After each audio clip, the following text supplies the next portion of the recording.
Good afternoon and welcome to the midday bilingual newscast on Equinox Television. Nadine Yamo, bonjour.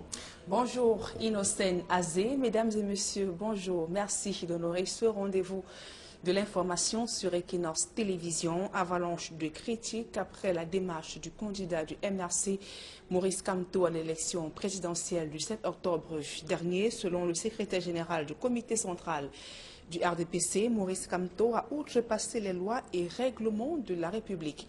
Le ministre de la Communication a lui aussi réagi face à la presse hier. Issa Thiro a martelé que seul le Conseil constitutionnel est habilité à proclamer les résultats de l'élection présidentielle au Cameroun. Le compte rendu d'Emmanuel Diop et de Gizogo. L'après-présidentielle 2018 au Cameroun vire. L'après-présidentielle 2018 au Cameroun vire à une montée d'adrénaline. Quelques heures après le vote, Maurice Kamto, le candidat du MRC, s'est déclaré vainqueur de ce scrutin. J'ai reçu mission de tirer le pénalty historique. Je l'ai tiré. Le but a été marqué. Aussitôt, la réaction du parti au pouvoir a fusé lors d'un point de presse du secrétaire général du comité central du RDPC qu'accompagnaient les partis alliés à cette formation politique. Alors que le peuple camerounais attend sereinement la proclamation des résultats du scrutin, certains candidats tiennent des discours enflammés pour s'autoproclamer vainqueurs et appellent au soulèvement des populations pour défendre leur prétendue victoire en créant un climat de tension, d'insécurité et de violence dans le pays. Le parti au pouvoir considère en outre que la sortie de Maurice Kamto est de nature à compromettre la paix sociale au Cameroun. De tels comportements relèvent de l'immaturité et de la fébrilité politique. Ils traduisent par ailleurs un mépris des règles du jeu démocratique et des institutions que leurs auteurs ambitionnaient de défendre en se portant candidats à l'élection présidentielle. Dans la foulée de la sortie du secrétaire général du comité central du RDPC, Issa Thiro Bakari s'est exprimé en qualité de ministre de la Communication. Par cette déclaration, nous avons conclu une chose, où il s'agit du fétichisme, où il s'agit de la sorcellerie, ou alors quelques-uns de nos compatriotes appartenant à leur rang sont des extraterrestres qui ont la possibilité de lire ce qui n'est pas écrit. À propos des résultats de la présidentielle du 7 octobre, il a indiqué qu'aucun candidat ne peut se déclarer vainqueur sans l'avoir emporté dans le septentrion. Personne ne peut gagner l'élection au Cameroun sans gagner le septentrion, personne. Et le septentrion est acquis au président Biya. Je suis moi-même l'un des acteurs. Selon lui, il est donc question de barrer la voie à ceux qui veulent déstabiliser le Cameroun. Ce n'est pas la police ou la gendarmerie qui sera en face de ceux qui veulent déstabiliser cette nation. C'est la nation tout entière. Parce que nous sommes menacés dans notre existence. Il y a des gens qui veulent brûler notre nation en de telles circonstances. C'est chacun qui est interpellé. Si les officiels du RDPC et du gouvernement ont insisté sur le délai de 15 jours imparti par le Code électoral pour la publication des résultats par le Conseil constitutionnel, en revanche, rien n'a filtré sur l'éventuelle date exacte de la publication des 10 résultats. Et des organisations internationales ayant observé ce scrutin présidentiel livrent progressivement leur copie. Transparency International était face à la presse. Hier à Yaoundé, l'ONG révèle que si le vote a été globalement calme sur le territoire national, quelques incongruités ont émaillé le processus. Une fois de plus, Gizogo et Emmanuel Diop. Au lendemain du scrutin présidentiel, les observateurs internationaux commencent à rendre leur copie. C'est Transparency International qui a la première sacrifiée à cet exercice après le retour de ces observateurs du terrain. À Boya, l'organisation internationale a pu constater les effets de la crise anglophone. C'était vraiment une ville morte, c'est-à-dire Buya comme Limbe. Et nous n'avons pas vu beaucoup d'électeurs. Quant à Douala, où l'équipe de Transparency a aussi séjourné, c'est une ambiance différente qui y a régné. J'étais à Douala, au collège Agapé. J'ai trouvé la manière de faire très pédagogique. Vraiment pédagogique. Un embryon de démocratie. Vraiment. Ça s'est vraiment passé de manière très démocratique. Au cœur d'une polémique relative à un cas de fraude relevé par le MRC, à Baham, les yeux de Transparency font remonter 2 expériences observées dans cette localité. L'une écarte l'idée des irrégularités. Nous étions tous les deux à la chefferie, chacun dans un bureau différent. Alors, la porte a été fermée, la fenêtre est restée ouverte, donc je n'étais pas la seule observatrice.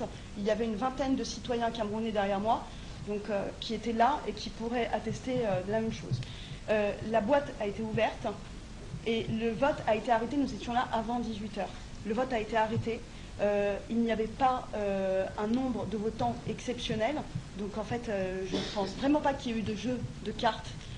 L'autre s'apaisantit sur le fait que la confusion autour du retrait de la candidature d'Akeremouna puisse entacher le scrutin. Il y avait eu au moment du dépouillement un vrai désarroi. C'est-à-dire la question qui s'était posée, c'était de rajouter les voix qui avaient été affectés aux 2 candidats faisant partie de la coalition. C'est-à-dire que finalement, personne ne savait ce qu'il fallait faire. Est-ce qu'il fallait ajouter, pas ajouter, est-ce qu'il fallait les enlever, est-ce qu'il ne fallait pas les enlever. Et je crois que ça va créer un vrai problème, probablement même. S'il y a un point sur lequel cette élection sera entachée, c'est par cette ambiguïté qui est en train de se poser. Mais au total, Transparency International conclut qu'aucun acte irrégulier de nature à compromettre le scrutin n'a été relevé de sa part. Ce que nous avons vu, ce sont des irrégularités qui ne touchent pas vraiment de façon marquante à la crédibilité des élections, mais qui restent quand même des irrégularités qui peuvent être que nous sommes obligés de rapporter. C'est généralement un problème d'organisation ou un problème technique. Après Transparency International, la copie des autres observateurs internationaux sera scrutée avec attention. Et des organisations camerounaises de la société civile dénoncent des irrégularités observées durant le scrutin présidentiel du 7 octobre dernier. Elles notent que le scrutin a été émaillé des cas de violence ainsi que d'achat de conscience. Joël Essengue Aïe Cyril. De l'avis de certaines organisations de la société civile, l'élection présidentielle du 7 octobre 2018 a été émaillée de plusieurs incidents. Women International League for Peace and Freedom note tout d'abord l'achat des consciences. Nous avons eu des cas où l'achat de vote, où on remettait de l'argent à des électeurs pour leur imposer un certain choix au niveau de l'ouest et du centre. Et dans le littoral également. Et dans le centre également, nous avons eu des cas où des électeurs sont arrivés dans des bureaux de vote et on leur a demandé d'entrée de jeu de ne pas, après avoir accompli leur devoir de vote, de ne ni froisser les bulletins ni les déchirer et de les déposer exactement tels qu'ils sont dans la poubelle. Autre irrégularité constatée durant le scrutin, l'absence des bulletins de vote de certains candidats dans certains bureaux de vote. Nous en avons une vingtaine de cas signalés, des bulletins de certains candidats qui étaient inexistants ou alors en très faible quantité, qui étaient en rupture à un certain moment de la journée. Et dans un bureau de vote, les bulletins étaient dans le carton, mais le président a littéralement refusé de les placer sur la table. Si l'organisation note que le discours de la haine a prospéré pendant l'élection, elle déplore également des cas de violence sur certains électeurs. Nous avons eu des cas de violence physiques et également, je pense que c'était dans le centre, mais également au niveau de l'ouest et du littoral. Le premier cas qu'on nous a signalé, c'était le cas d'une dame qui a été bastonnée. Et en plus d'être bastonnée, on lui a demandé, va faire ça à Bamenda. Ça, c'est des cas, c'est-à-dire au-delà de la violence, il y a les messages de haine, le discours de haine, de tribalisme qui revenaient. Tous ces cas ont été répertoriés à partir du centre d'écoute et de veille installé dans un hôtel de Yaoundé. Un numéro vert, le 8243, était mis à la disposition des citoyens pour reporter les incidents observés sur le terrain. Wilf Cameroun dit avoir pris toutes les mesures pour s'assurer qu'il ne s'agissait pas de déclarations mensongères. Tous les coups de fil que nous recevons, nous prenons la peine d'identifier celui qui nous appelle. La personne doit nous donner son nom, sa localité, son numéro de téléphone, avant même que nous puissions l'écouter. Et bien entendu, quand nous l'écoutons, il y a un certain nombre de questions que nous posons aussi pour être sûrs. Et parlons toujours de cette présidentielle du 7 octobre dernier, et l'ECAM ne connaît pas de pause. Le personnel de cette structure est occupé à recueillir les procès-verbaux. Par ailleurs, les responsables AFIM attendent d'éventuels recours. Nos reporters se sont rendus au bureau régional de l'ECAM pour le littoral, 24 heures après la clôture des bureaux de vote. Et voici le reportage, Mathilda Kemazou et Flavien Valondongo. Au bureau régional de l'ECAM pour le littoral à Douala, 24 heures après le scrutin, le personnel n'est pas au chômage. Nos antennes communales ont reçu des procès-verbaux venant des bureaux de vote hier, tard dans la nuit, et dans les antennes, on est en train de les classer par centre de vote pour faciliter la tâche à la commission départementale de supervision. C'est un travail qui est censé être fait 48 heures après le vote.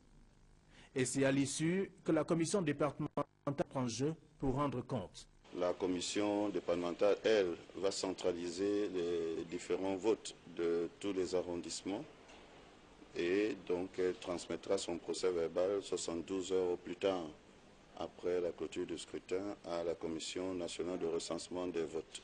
Pendant que l'organe en charge des élections au Cameroun collecte le matériel et les procès-verbaux venus des démembrements, l'autre étape est consacrée au recours introduit par les candidats insatisfaits. Celui qui conteste les résultats a 72 heures à compter de la fermeture du scrutin pour saisir le Conseil constitutionnel.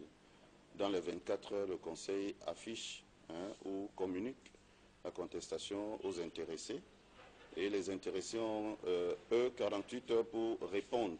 Cette autre phase peut conduire à l'annulation partielle au total du scrutin dans le cas où les preuves fournies par le plaignant sont avérées. Et dans les 20 jours au moins et 40 jours au plus, un autre scrutin est organisé.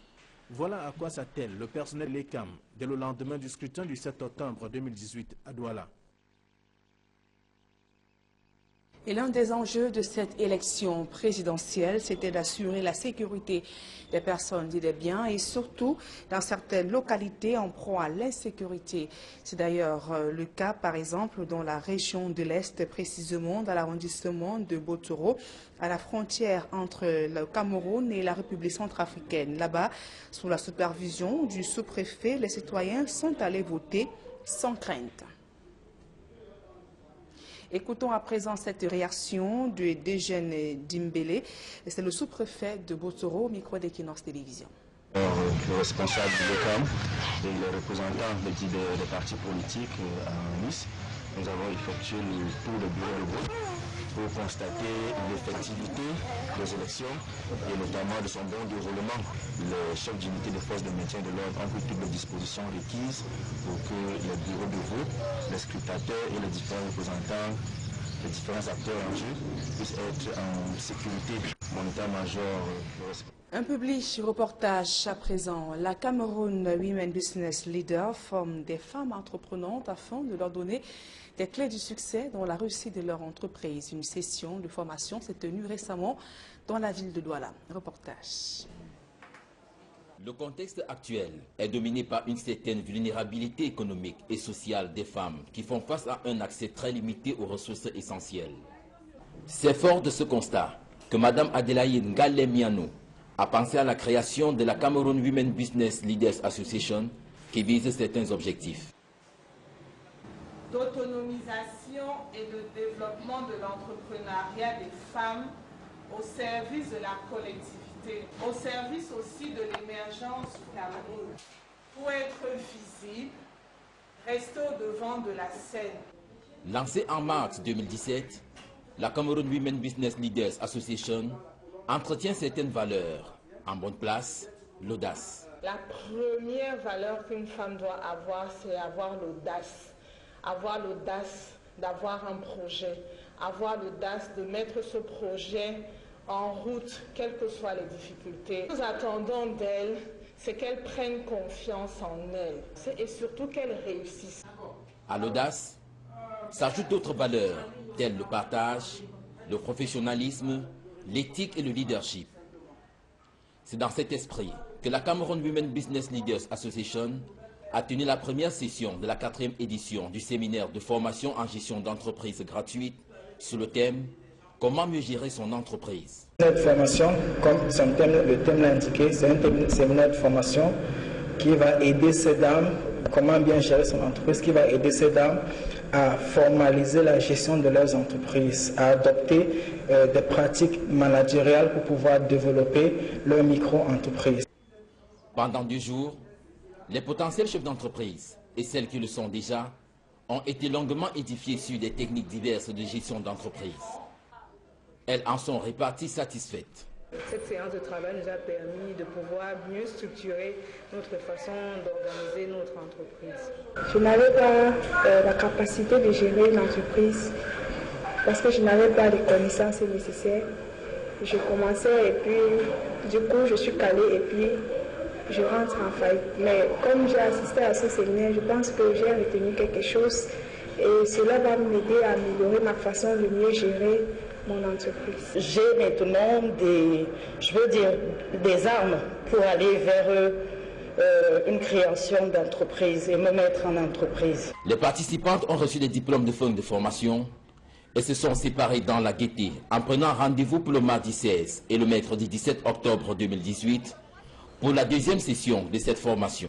Ce sera au siège de l'association SI à la rue du Commandant Fuller à Akwa, Douala. À présent, la 2e partie de ce journal avec vous, Innocent Azé. Right, Nadine Yahoo, once more, good afternoon to you, televiewers. Thanks for joining me in this second segment of the newscast. CPT and big wigs and the government have criticized Professor Maurice Kamto for declaring himself victor a few hours after the October 7 presidential election. Based on unofficial statistics or results, they say such an act of immaturity and political weakness is a threat to social peace in Cameroon, which shall not be tolerated. They made this declaration during a press conference in the nation's political capital, Yaoundé. Details in this report. Tension looms around Cameroon after Cameroonians went to the poll to elect a new president that will rule for the next 7 years. Few hours after voting, Professor Maurice Kamto, presidential candidate of the Cameroon Renaissance Movement Party, declared himself victor from unofficial results. I embarked on a historic penalty shootout mission and I have kicked it. The goal has been scored. Je l'ai tiré.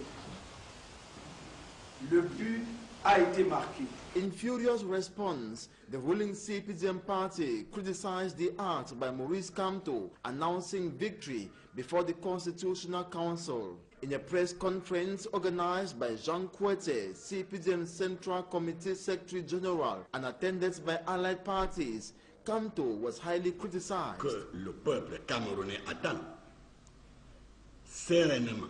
While Cameroonians peacefully await the official proclamation of results, certain candidates organized meetings to inflame and announce victory and call on the population to defend their presumed win, thereby creating tension, insecurity, violence in the nation. Défendre leur prétendue victoire en créant un climat de tension, d'insécurité et de violence dans le pays. The CPDM party holds that the action of Professor Maurice Kamto is a threat to social peace in Cameroon. De tels comportements relèvent de l'immaturité et politique. Such behavior portrays an act of immaturity and political weakness. Et des institutions que leurs auteurs ambitionnaient de défendre en candidat à l'élection présidentielle. After the CPDM Central Committee Secretary General spoke, Issa Chiroma Bakari took the floor and expressed himself. Par cette déclaration, nous avons conclu une chose. He concludes, such an act by Kamto could either be witchcraft or incantation, where some compatriots wish that which has not been written anywhere. Des extraterrestres qui ont la possibilité de lire ce qui n'est pas écrit.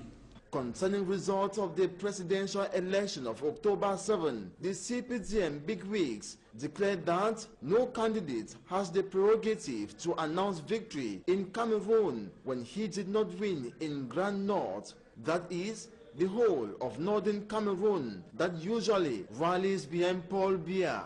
According to Issa Chiroma Bakari, there is need to block any move whosoever wants to destabilize the country. Qui sera en face de ceux qui veulent déstabiliser cette nation. It is not only the police that will prevent such an individual, but the entire nation, because we are threatened. These are people who want to set our nation on fire. Interpellé.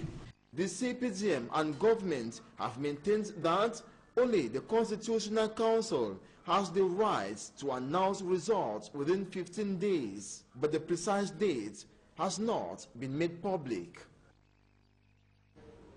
And voter apathy was something that was equally detected during the October 7 presidential election across Cameroon, most importantly in the far north region of Cameroon, where Boko Haram terrorist activities have been taking place. An observer says voter apathy was actually witnessed as very few persons took part in the election as compared to those in 2004 as well as 2011. Details in this report. AM October 7, all voting materials were already made available at the Artisanal R polling station in Marwa, Far North region. Security was heightened, comprising security elements and local vigilante committee members. This to halt any Boko Haram threats, according to Governor Mejiyawa Bakari. Dans les zones périphériques, dans les zones où j'ai dit régnait Boko Haram. Many freely moved to the polling station where they verified their names and other official informations on the electoral list pasted before moving in or passing by to exercise their civil responsibility. One of them, Hamadou Umaru, expressed delight. On peut retenir juste un sentiment de joie et de devoir accompli, c'est un devoir citoyen, venir voter. With respect of the electoral code, the voting process stopped at exactly 6 p.m. It was accompanied immediately by vote counting. To an observer in Jamare, Muhammadu Mustafa complains of voter apathy. Bon, j'ai eu à constater que les gens étaient réticents pour voter. He says the turnout of electors for the October 7, 2018 presidential election was very low as compared to that of 2004 and 2011. Et je leur ai demandé pourquoi ils ne sont pas partis remplir leur devoir civique. Speaking to the population, they say the presidential election is not a big deal to them. Eux, ils se préparent pour les municipales et les législatives prochaines. What they await is the municipal election. And equally, some observing non-governmental organizations like Transparency International equally talk of irregularities witnessed in some parts of Cameroon, some regions of Cameroon. They say insecurity prevented the population of the southwest region to turn out massively to cast their votes. They equally talk of transparency in other regions which witness democratic a complete democracy, as also in Douala the complaint of high democracy that was witnessed. Other observers talk of some irregularities that was witnessed, that's in polling stations, like absence of ballot papers of some presidential candidates, and equally violence on electors and incoherent information on voter cards as well as electoral lists. I'm still talking about the October 7 election, disgruntled candidates have later 72 hours to table their complaint at Elekam concerning the presidential election on Sunday. According to the law, at Elekam, experts charged with receiving their complaint, they are currently working at the Elekam Littoral branch to receive those candidates who have certain worries. We have details for me, Armstrong Sana. After Cameroonians headed to the polls to choose their Sunday, Elekam officials at the Littoral Regional Delegation are busy. They, representatives of the 4 divisions that make up the Littoral region, are working on partial results received from different polling stations that make up subdivisional branches of the institution in the region. According to the regional delegate, Emmanuel Kwadika, divisional branches are charged with receiving reports from the subdivisional units for onward transmission to the National Votes Counting Commission within 72 hours. While the divisional experts receive reports from the subdivisional branches, other officials are busy treating complaints forwarded by disgruntled candidates. Emmanuel Kwadika, Littoral Regional Delegate of Elekam, stated that candidates have a maximum of 72 hours to table their complaints, which should be published within 24 hours by Election Cameroon. The law also demands the accused to respond within 48 hours. The process, if founded on valid proofs, can lead to the total or partial cancellation of the election. If cancellation is the outcome, a new election is expected to be organized within 20 to 40 days, according to the electoral law in Cameroon. And the populations in the northern and southwest regions of Cameroon have resumed their business activities. Some of them have opened their business premises, others, vehicles and motorbikes circulating in various streets. It should be noted, Monday was observed Ghost Town Day across the 2 English-speaking regions. Mefo has more. One day after the presidential election in Cameroon, streets in Bamenda are without vehicles and pedestrians, traders and buyers absent in business premises and markets. On this sunny afternoon, in my Frenkwen, only sounds of birds could be heard. The St. Paul Junction was not any different. Equinox Television spent over 1 hour at Mendankwen, but the street remained deserted. It is only in this part of Bamenda where a vehicle was spotted and less than a dozen of individuals. Their stay by the roadside was short-lived. At the custom junction, gendarmerie officials were mobilized to maintain security in the area and react in case of any eventuality. In Kumba, the gate of the main market was opened, but it was not business as usual. Sonak Street, Bisek Junction, and the amusement park were empty but calm. The post-election day coincides with the Ghost Town Day observed Mondays in the conflict-hit northwest and southwest regions. This has been a tradition for close to 2 years now. And it should be noted activities have resumed normally in the 2 English-speaking regions of Cameroon this Tuesday. And that does it for this midday bilingual edition of the newscast on Equinox Television. Thanks for staying with us. Join us at 4 p.m. à 16h. Merci Innocent Azé. Le prochain rendez-vous, c'est lorsqu'il sera 16h. Mesdames et messieurs, merci pour votre aimable attention.